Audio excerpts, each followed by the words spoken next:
Right, let us just unpack this. Honestly, it's a bit much, isn't it? The audacity of people to even attempt a vacation and then be met with this. It's truly disheartening, isn't it? Like stumbling upon a chipped teacup in a grandmother's antique collection, a small discordance that unravels the entire comforting illusion. You see, I've always believed in the sanctity of leisure, the delicate balance between expectation and fulfillment. And sometimes it feels personal when that balance is so utterly, devastatingly disrupted. Are you with me on this? It's not just about a bad hotel, it's about a violation of the contract of contentment. It began, naturally, with a certain naive optimism, a deep-seated, childlike yearning for a sea breeze and the illusion of escape. We, my mother and I continental Europeans, with a fondness for the idyllic, primarily because we rarely experience it, decided on a little getaway. A little respite, you might say. Wyndham Deerfield Beach Resort, Deerfield Beach. The name itself promises a kind of sun-drenched bliss, doesn't it? Such a terribly misleading concoction of words. Arriving, the aesthetic was, well, let's just say functionally bleak. The building itself resembled a concrete mausoleum desperately attempting to masquerade as a tropical haven, which is ultimately just sad. There's a certain tragedy to that, wouldn't you agree? The subconscious expectation of grandeur versus the brutal reality of wear and tear. I'd been envisioning something akin to a Monet painting. Soft light, gentle wave sand was met with beige. So much beige. My mother would be said, it looks like a dentist's waiting room, darling. She always had a talent for the cutting observation. The front desk. Oh, the front desk. It was an exercise in emotional endurance. The staff, a collection of individuals whose default expression seemed to be a profound existential ennui, moved with the speed of tectonic plates. Slow. It wasn't merely slow. It was an active rejection of efficiency, a passive-aggressive rebellion against the concept of serving guests. Their gazes vacant, as if they were contemplating the vastness of the universe, and our simple request for a room key was an impertinent interruption.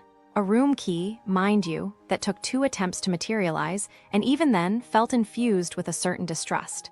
Like they suspected I was the one up to no good. Can you imagine? It's a failure of basic human interaction, isn't it? A lack of training, certainly, but more fundamentally, a lack of warmth. The way they handed over the key, no eye contact, no perfunctory enjoy your stay.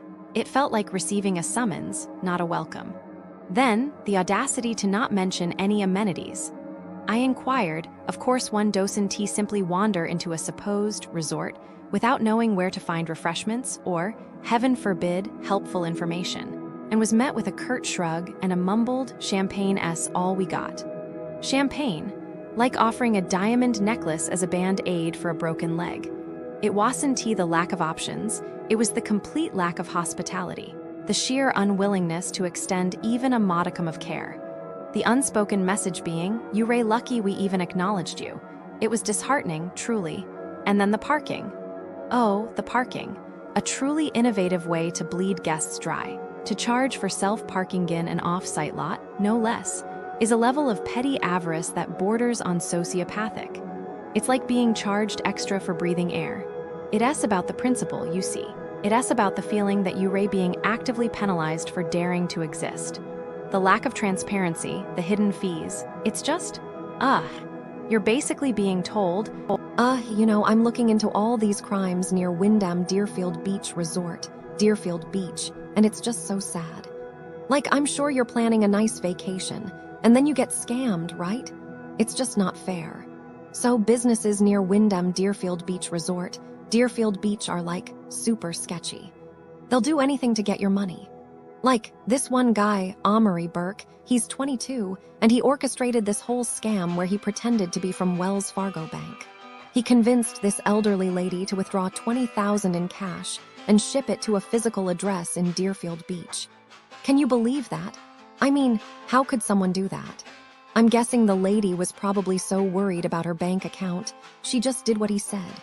And then he posts a picture of the cash on social media, bragging about it. Like, what kind of person does that?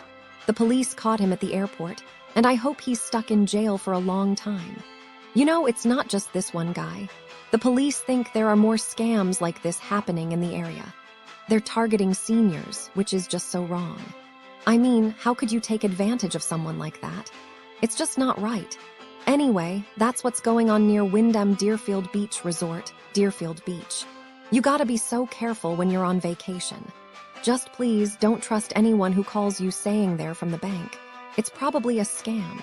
And don't ship any cash to random addresses in Deerfield Beach. Come on, that's just common sense, right? I'm just so sad about this whole thing. I wish people wouldn't be so mean and take advantage of others like that. I just wish we could all just be nice to each other, you know. Businesses near the Wyndham Deerfield Beach Resort are sadly a masterclass in disappointment. If you're expecting charm, efficiency, or even basic competence, prepare yourself. This isn't that kind of neighborhood. The area has a way of making you question why you left your house at all. Let's start with parking, because nothing says welcome to Deerfield Beach like a predatory parking system. The Cove Shopping Center, for example, doesn't just want your money, it wants your dignity too. Visitors report tickets for the crime of backing into a space, as if reverse gear is now illegal. Officers lurk like vultures waiting to pounce, while actual reckless drivers speed by unattended. The shopping center itself, once a manicured gem, now a crumbling relic of better days. Inside, restaurants like Two Georges serve food so bad, it feels like a culinary prank. Sour cheese, leathery chicken, and portions fit for a hamster. Then there's Casa Maya Grill, where the only thing consistent is the disappointment. The tacos, dry, flavorless, and suspiciously tiny, cost more than a mortgage payment. Service, forget it. One waitress vanished mid-meal, leaving a diner without food while the rest of the table ate. Another slapped a 20 gratuity on a bill for a meal they'd rather forget. And the catering, a bait-and-switch masterpiece, 65 for lettuce, tomatoes, and chips they swore were free. The place runs on chaos, and you're the punchline. If you're brave enough to try patio bar grill, bring patience and maybe a snack. The waitstaff treats customers like an inconvenience, while the food arrives overcooked, under-seasoned, or not at all. Breakfast pancakes taste like cardboard, Bloody Marys resemble ketchup cocktails, and the epic view is the only redeeming quality, unless you count food poisoning as a souvenir. Kahuna Bar Grill, on the other hand, specializes in bad vibes. Racial profiling, missing menu items, teriyaki chicken with no teriyaki, pineapple, or cheese, just sadness and food poisoning are part of the experience. The music is loud, the service hostile, and the managers, either throwing people out or charging them twice for drinks. The Deerfield Health and Wellness Center should rename itself the Deerfield We Don't Care Center. Accusations of racism, rip-offs, and a chiropractor who bills like a loan shark, because nothing says wellness like a surprise fee. The takeaway: businesses here operate on a simple principle: lower your expectations, then lower them again. Overpriced, underwhelming, and often outright negligent, they're a cautionary tale for travelers.